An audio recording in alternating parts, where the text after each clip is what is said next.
தேவன் யாரை தெரிந்து கொண்டிருக்கிறார்?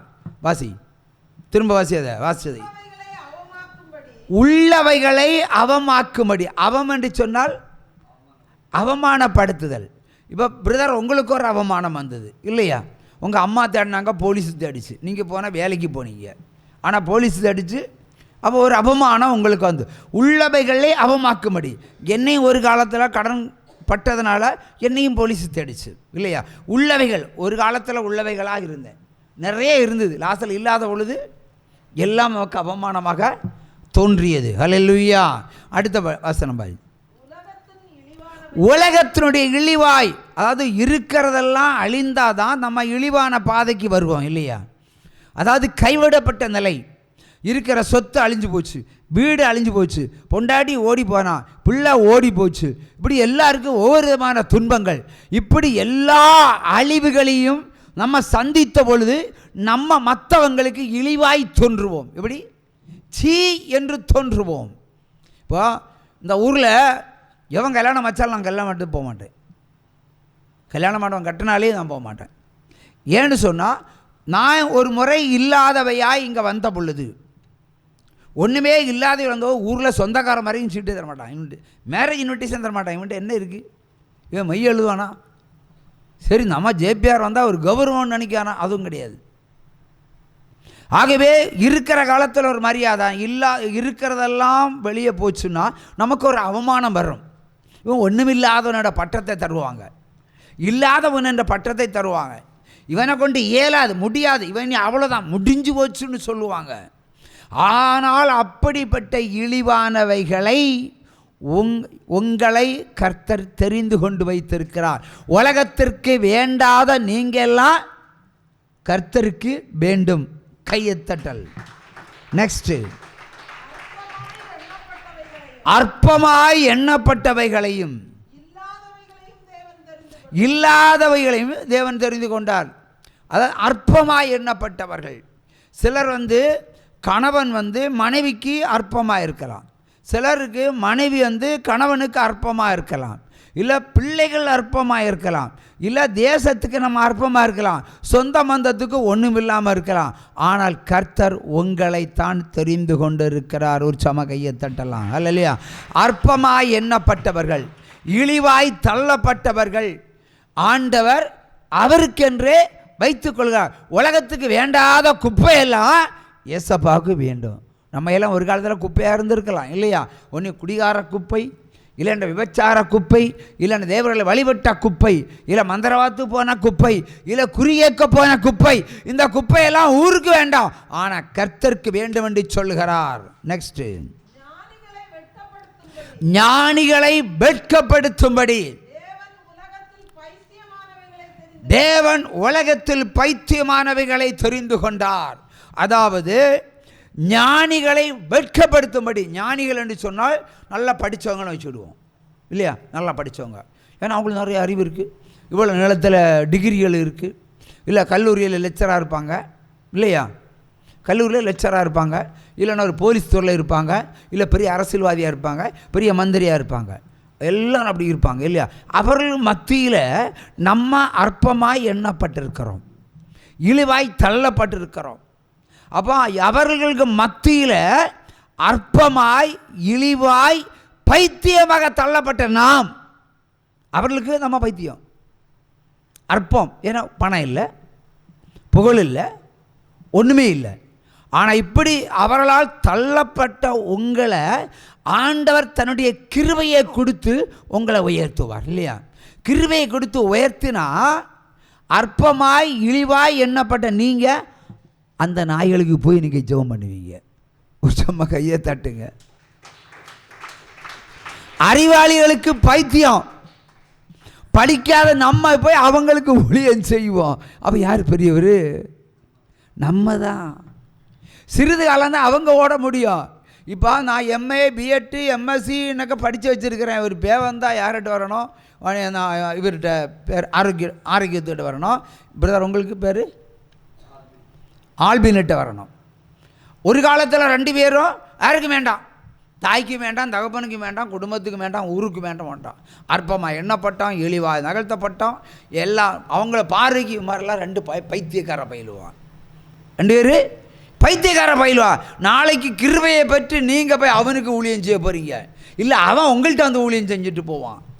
ஆகவே உலகத்துக்கு பைத்தியமாய் இருக்கிறவர்களெல்லாம் கர்த்தருக்கு ஊழியக்காரர்களாக வருவார்கள். ஆகவே நம்ம ஆண்டுடைய நாமத்தில் பிரகாசம் அடைவோம். உற்சாகமாக தட்டலாம். நெக்ஸ்ட்டு, பலம் உள்ளவைகளை வெட்கப்படுத்தும்படி தேவன் உலகத்தில் பலவீனமாய் இருக்கிறவர்களை தெரிந்து கொண்டார். அவர் என்ன சொல்றார்? பலமானவர்களை உயர் அடைக்கலத்தில் இருக்கிறவர்களை வெட்கப்படுத்தும்படி பலவீனமான உங்களை நான் தெரிந்து கொண்டேன் என்கிறார். ஒரு சமகையை தட்டுங்க. இந்த பலவீனமான பாத்திரங்களில் ஆண்டவருடைய வல்லமை இறங்கினால் நம்ம எந்த கொம்பனுக்கு ஊழியம் செய்வோம். ஒரு சமகையை தட்டுங்க. வந்து நிற்பாங்க ஐயா. இப்போ நான் எந்த வீட்டுக்கும் ஊழியத்துக்கு போக மாட்டேன். அந்த காலத்தில் போக மாட்டேன். பைபிளை பேப்பரில் பொதிஞ்சு இப்படி இடிக்கிட்டு நடப்பேன்.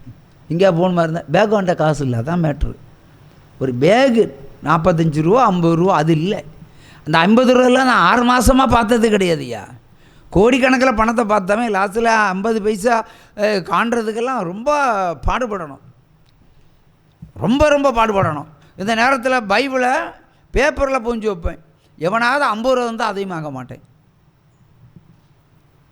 காணிக்கை கொடுத்து ஊழியக்காரில் கெடுத்து போடாதீங்கன்னு சொல்லுவேன். இங்கே எனக்கு பச்சை தண்ணி இல்லை, குடிக்கிறது குழாய் தண்ணி, சொந்த வீட்டில் இடம் இல்லை, உறவில் இடம் இல்லை, எங்கும் ஒதுக்கப்பட்ட ஒரு மனுஷன். என்னுடைய உறவுக்காரர் ஒரு ஜட்ஜாக இருந்தார், என் சகோதரிக்கு மாமனார். அடுத்து இன்னொரு அதே சகோதரியுடைய இன்னொரு உறவினர் வந்து டிஜிபியாக இருந்து ரிட்டையர்டாக இருக்கார்.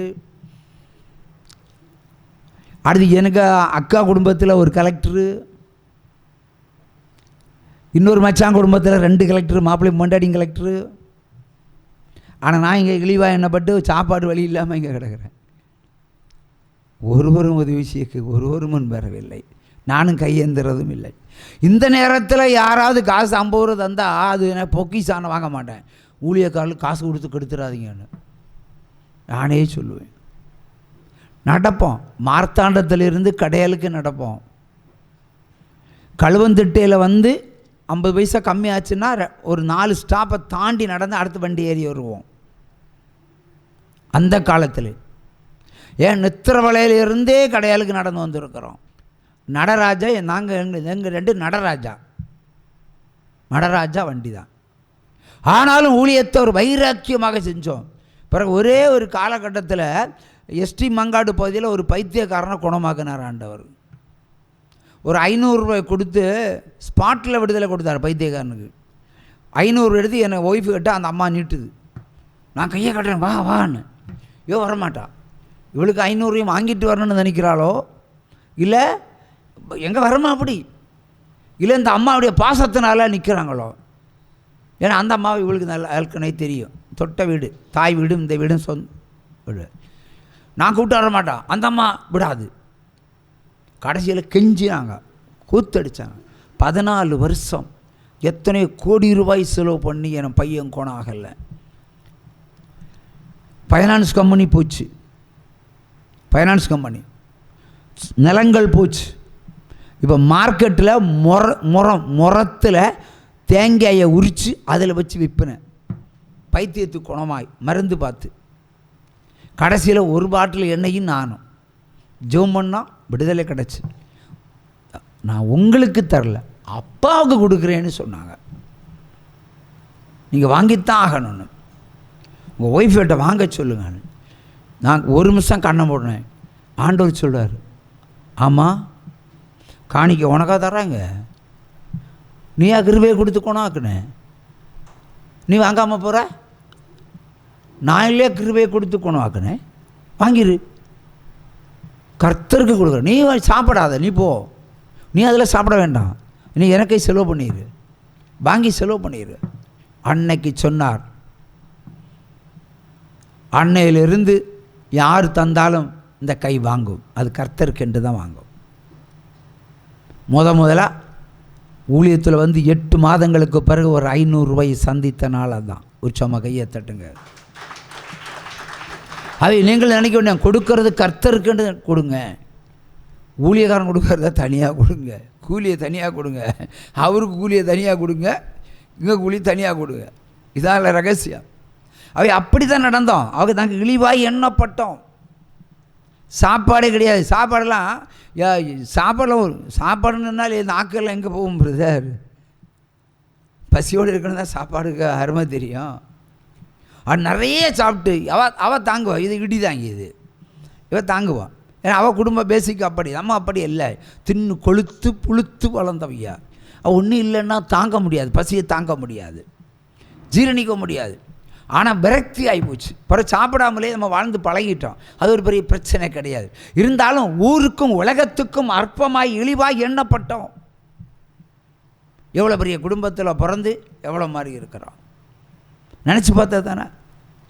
இப்போ அவங்க எல்லாம் பிரசங்கத்தை கேட்குற அளவுக்கு நம்மளை வச்சு மாற்றிட்டாரா இல்லையா? அவங்களையெல்லாம் மாற்ற மாட்டாரா? ஆகவே அற்பமாக எண்ணப்பட்டவங்க தான் ஆண்டவருக்கு வேண்டும். அவை அவருடைய கம்பீர சப்தமான வார்த்தையை கேட்கிறவன் பாக்கியவான். யாராக இருந்தாலும் சரி, பதவி இருக்கும் வரைக்கும் தான் அவங்களுக்கு பவர். No retirement. ஊழியக்காரனுக்கு ரிட்டையர்மெண்ட் உண்டா பிரதர்? இதெல்லாம் ரிட்டையர்மெண்ட் ஆனால் வீட்டில் கிடக்கணும். இல்லை, எவ்வளவு டீச்சர்னு இவ்வளோ கூப்பிடுவணுமா? ரிட்டையர்ட் டீச்சர்னு கூப்பிடுவணும். அப்படி தானே கூப்பிடுவணும். என்ன ரிட்டையர்ட் டீச்சர், ரிட்டையர்டு ஊழியக்காரன்னு சொல்ல முடியுமா? சொல்ல முடியாது. ஆனால் இந்த பணியை செய்கிறதுக்கு தான் ஒருவரும் இல்லை. கூட்டம் வரமாட்டாங்க.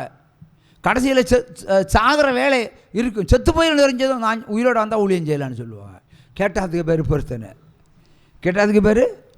பொருத்தனை.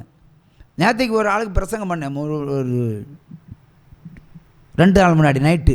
நேற்றுக்கும் பண்ணேன், நைட்டும் பண்ணேன். ஒரு டீச்சர் ஃபோன் பண்ணுறாங்க. டீச்சர் என்ன பண்ணாங்கன்னா, வேலூர் மருத்துவமனையில் நாய் கடித்து ஒரு தானே மயக்க நிலையில் வச்சுருக்கு. நாய் கடித்தா 90 நாள் இல்லையா? அப்புறம் நாய் மாதிரி தான் குறைச்சி சாகணும். ஆனால் அந்த பையனுக்கு ஒரு வாலிப பையன் 6 மாதம் இருக்குது. ஆனால் சிஎம்சியில் ஹோமோ ஸ்டேஜில் வச்சுருக்காங்க. இன்ஜெக்ஷன் போட்டு மயக்க நிலையில் வச்சுருக்காங்க. ஏன்னா உயிரோடு இருந்தால் நாய் மாதிரி தான் செய்யும், நடக்கும். அதான் உண்மை. நாய் கடிச்சா அப்படி தான். நாய் எப்படி ரோட்டில் அடிபட்டு சாகுதோ அதே மாதிரி தான் கை கால் இழுத்து அதே மாதிரி குறைச்சி ஊழையிட்டு அப்படி தான் சாகும். மனிதர்கள் அப்படி தான் சாவார்கள். அது நாய்களிடத்தில் எச்சரிக்கையாக இருங்க. சும்மா ஆண்டவர் சொன்னார், நாய்களுக்கு எச்சரிக்கையாயிருங்கள், சுன்னத்துக்காரனுக்கும் எச்சரிக்கையாருங்கள்னு சொன்னார். சரியா? நாய்கள்னா இந்த டூப்ளிகேட்டு அந்த கிறிஸ்துக்களுக்கு எச்சரிக்கையாக இருங்க. நாய் மாதிரி கடிச்சிடும். அவங்கள கடிச்சாத்து ஊசி போட 90. ஏன்டா ஊசின்னு வந்தாச்சுன்னா நான் 3000 புத்தகம் தான் அடிக்க சொல்லுவேன். அங்கே அந்த கிறிஸ்து உள்ளே வந்தால், ஏன்னா ஊழியமே 3000 புத்தகம் தான். அந்த கிறிஸ்து துரத்துறது சாதாரண விஷயம் இல்லை. நாய் கடித்தாலே மருந்தே இல்லை உலகத்தில். இப்போ 6 மாதம் 3 மாதத்தில் அவன் செத்து போயிடணும் அந்த பையன். ஆனால் 6 மாதமாக அங்கே வச்சுருக்காங்க. அங்கே இந்த அம்மா சொல்லிச்சு என்கிட்ட.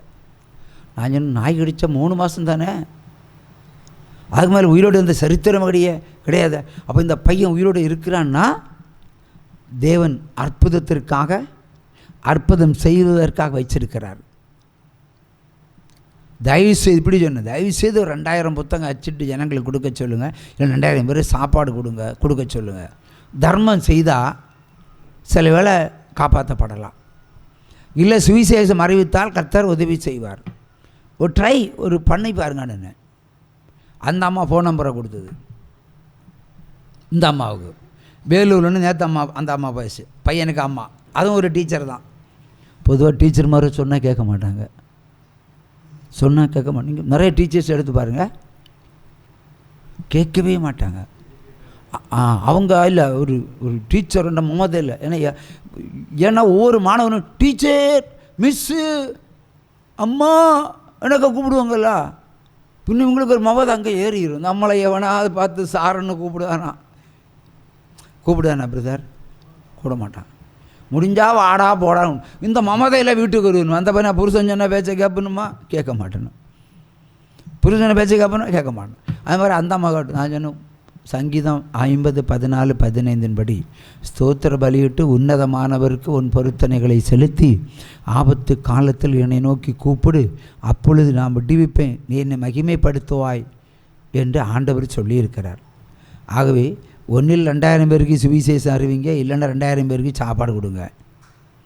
ஏதாவது ஒன்று செய்தால் பையன் காப்பாற்றப்படலாம் என்ற 3 மாதத்திற்கு பிறகு அவன் உயிரோடு இருக்கிறது சாத்தியக்கூறு அல்ல. இந்த 6 மாதம் வரைக்கும் அவன் நுரை தள்ளி நாய் கக்கிறது மாதிரி படுத்து கிடக்கிறான்னு சொன்னால் தேவன் அவனை பிடித்து கொள்வதற்கு தயாராகி விட்டார், காப்பாற்று தயாராகி விட்டார். அவை அந்த காப்பாற்ற போகிற தேவனுக்கு பொருத்தனை செலுத்தினா தான் காப்பாற்றிடுவார். இதுக்கெல்லாம் உபவாசம் கிடையாது. என் தாவீது உபவாசித்து சொந்த மகனை காப்பாற்றினானா? இல்லையே. 70,000 பேரை காப்பாற்றுறதுக்கு பொருத்தனை செலுத்தின தாவீது சொந்த மகனுக்காக பொருத்தனை செலுத்தவில்லை, செத்தான். ஆனால் 70,000 பேரை காப்பாற்றினான். ஒரு நாளைக்கு 70,000, 2 நாளுக்கு 1,40,000 பேரை காப்பாற்றினான் தாவீது செய்த பொருத்தனையினால். சொந்த மகனுக்கு செய்கிறதுக்கு அவன் தயாராக இல்லை. அந்த மகன் அப்படி தான். அதுக்கு பதில் கொடுக்குறாங்க, நான் வசனத்தை சொல்லி சொல்லி சொல்லி ஜெபிச்சுட்ருக்கிறேன்னு. அப்போ நான் உடனே அடுத்த மெசேஜ் பண்ணேன். ஏன்னா ரொம்ப நொந்து போயிருப்பாங்க எல்லாம். யாக்கோபு 1:22 வசனத்தை கேட்கிறவனாக இராமல் கேட்டு அதன்படி நட. டாக்டருக்கு எவ்வளோ கொடுப்பாங்க. ஆஸ்பத்திரியில் மகன் மரணப்படுக்கையில் இருக்கும்போது ஒரு குடும்பம் இல்லை, சொந்த பந்தம் எல்லாம் கூடி ஜெபிப்பாங்க. நான் இல்லைன்னு சொல்லலை. ஆனால் பொருத்தனை செலுத்தியிலே ஜெபிக்க சொல்லியிருக்கிறாரு. இந்த மரமண்டைகளுக்கு ஏதாவது கேட்குமா? கேட்காது. வார போகிற ஊழியக்காரெல்லாம் ஜெபம் பண்ணுறான். ஏன் எழுப்பி விடலை? என் ஜெபத்தை